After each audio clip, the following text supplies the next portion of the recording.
Cramming for a test? Trying to get more done than you have time to do?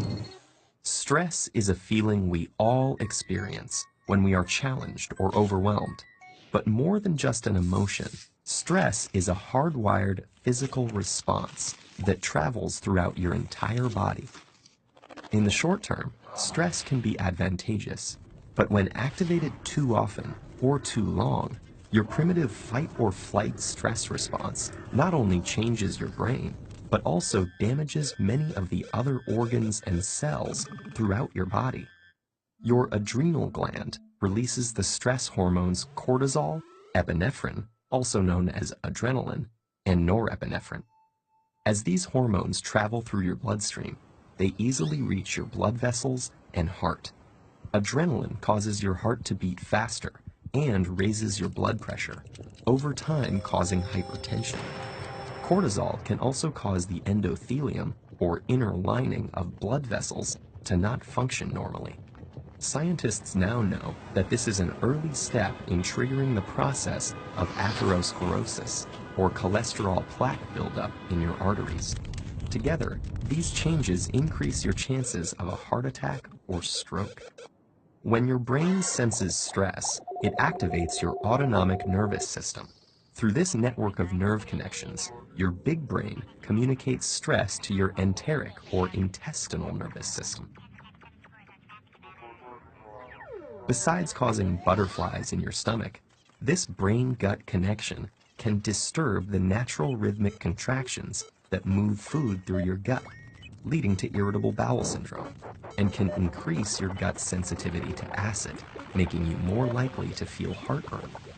Via the gut's nervous system, stress can also change the composition and function of your gut bacteria, which may affect your digestive and overall health.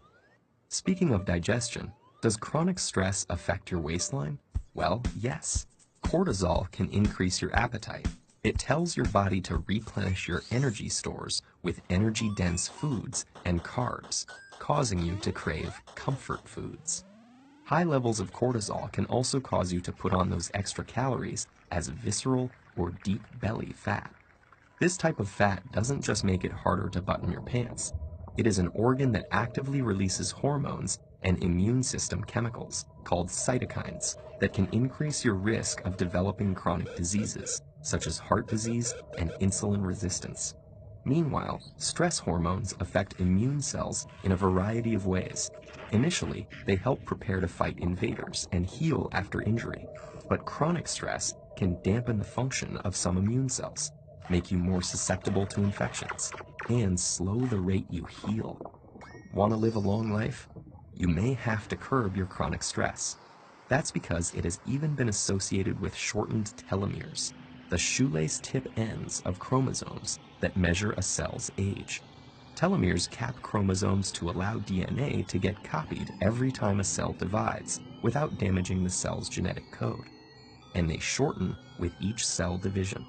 When telomeres become too short, a cell can no longer divide, and it dies. As if all that weren't enough, chronic stress has even more ways it can sabotage your health, including acne, hair loss, sexual dysfunction, headaches, muscle tension, difficulty concentrating, fatigue, and irritability. So, what does all this mean for you? Your life will always be filled with stressful situations, but what matters to your brain and entire body is how you respond to that stress. If you can view those situations as challenges you can control and master, rather than as threats that are insurmountable, you will perform better in the short run and stay healthy in the long run.